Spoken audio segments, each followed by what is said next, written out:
यह चर्चा हम सिर्फ ये 8-9 लोगों के बीच नहीं होने वाली है। यहाँ उपस्थित शिक्षक, यहाँ उपस्थित निर्णायक मंडल, यहाँ उपस्थित जितने भी प्रतिभागी हैं, ये सारे विद्यार्थी हैं, इन सबके बीच होने वाली है। हमने कहा कि हमें एक हेल्दी डिस्कोर्स पैदा करना है और यह स्वस्थ विमर्श सबकी चर्चा से आएगा, एक आदमी या 2 आदमी के बोलने से नहीं आएगा। तो जब स्वतंत्रता को दबा सकता है, लेकिन स्वतंत्रता का असली अर्थ शिक्षक आपको डांट के चुप कराते हैं तो कहीं आपको ऐसा महसूस होता है कि हमारे बोलने की आजादी का अपहरण कर रहे हैं। हमारे संविधान का अनुच्छेद 19 जो स्वतंत्रता के अधिकार के अंतर्गत 19 का अनुच्छेद कि शिक्षक ऐसा करके आपके बोलने के अधिकार को वंचित कर रहे हैं आपसे, आपको बोलने से रोक कर। क्या आपको लगता है कि शिक्षक आपके बोलने के अधिकार को बाधित कर रहे हैं, आपको वंचित कर रहे हैं उससे? माइक लीजिए, उसकी बात करें। अधिक मात्रा में यदि किसी राज्य के लोगों को दूसरे राज्य के वजह से उनके संसाधन और उनकी संसाधन और उनके अवसर से अवसर नहीं मिल रहा है, तो उसी संविधान का अनुच्छेद 6 यह बताता है कि हम प्रदर्शन कर सकते हैं।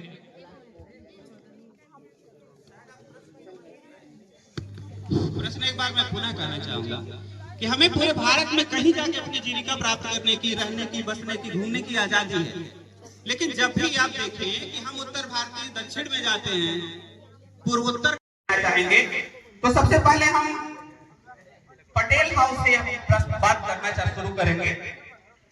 हाँ जी, ऐसा कोई नियम बनाया जाए? चिंता न करें, इधर से हमारे बाएं से भी सीरियल शुरू हो सकता है। हम देवनागरी में लिखते हैं, बाएं से लिखते हैं, दाएं है कि नहीं?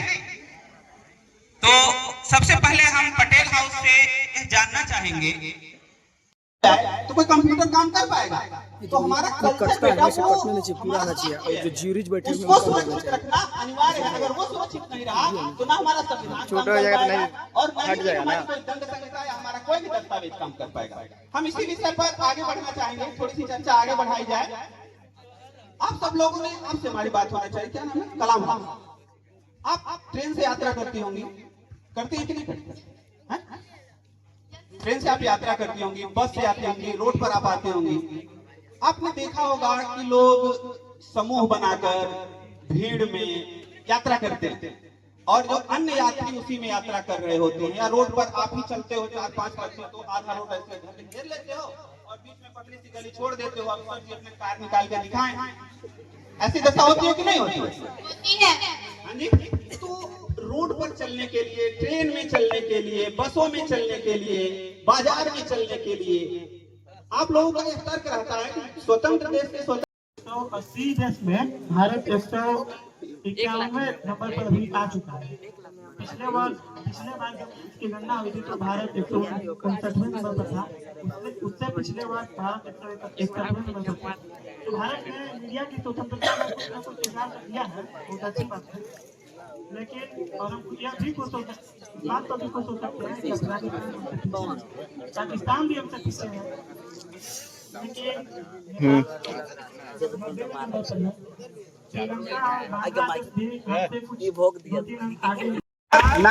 ऐसे आपकी तालियां इनके उत्साह को बढ़ाएंगे। इसलिए आप लोग हर संभव प्रयास करें कि इनके हर वक्तव्य पर आप इनका उत्साहवर्धन करते रहें। वहां से यहाँ तक की यात्रा बड़ी मुश्किल होती है, आपसे बेहतर कौन समझेगा इसे। इसी कड़ी में भगत सिंह हाउस से हम आमंत्रित करेंगे नंदिनी कुमारी फर्स्ट ईयर ए से। कृपया आप आए और निर्धारित स्थान पर अपना जगह ग्रहण करें।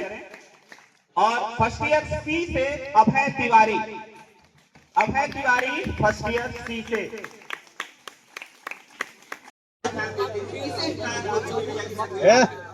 क्या हल्ला कर रहा तुम लोग? सुनो ना, आपको ऐसा महसूस होता है कि हमारे देश में भी हमारी मीडिया स्वतंत्र नहीं है, हमारे बात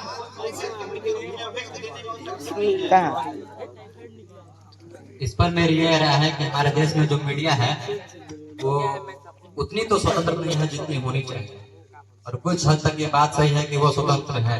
अब जैसे यहाँ पे भारत देश में मीडिया जो अभी RSF वर्ल्ड का जो रहता है, मीडिया का जो सूची कितने देश कितने स्थान पर हैं, तो उसमें भी भारत में कुछ बढ़ोतरी हुई है। जैसे पहले 159 थे, पिछले वर्ष को अभी 151 नंबर पर आ गए हैं।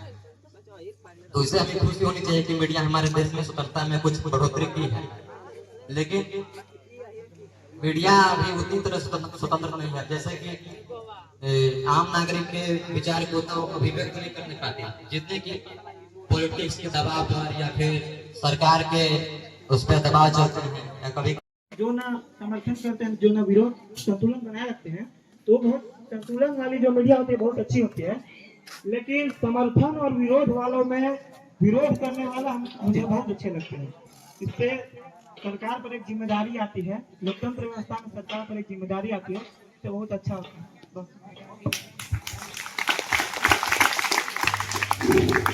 इस देश में जिसको यह जिम्मेदारी है कि वह लोगों से प्रश्न पूछेगा, जब वह चरण चुंबक बन जाए, वह लोगों की चरण पादुका उठाने लगे, तो आप उस देश में कैसे लोकतांत्रिक न्याय की उम्मीद कर सकते हैं? कैसे? आप कुछ कहना चाह रहे थे, बोलिए। कंफ्यूजन मीडिया से था। मीडिया की स्वतंत्रता महत्वपूर्ण है, लेकिन यह मीडिया जिम्मेदारी से काम करे और अपने तथ्यों की पुष्टि करे। बस इतना ही। धन्यवाद। क्वेश्चन हो सकते हैं। बात कर रहा है। अरे अभी हमने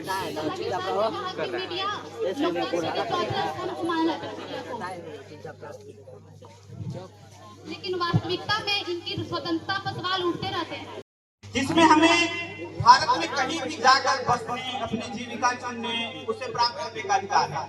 मतलब हम पूरे भारत के 2800 राज्य 7 केंद्र शासित या 9 केंद्र शासित देशों में जाकर कहीं भी अपनी जीविका चुन सकते हैं, वहाँ रह सकते हैं। हमारे ऊपर इस पर कोई नियंत्रण नहीं है। संविधान हमें इसकी आजादी देगा। फिर भी आप लोग सुनते होंगे कि बंबई में गए तो बिहारियों को मार के भगाया जा रहा है। सुनते कि नहीं सुनते? Yes sir. झारखंड के लोगों को मार के भगाया जा रहा है।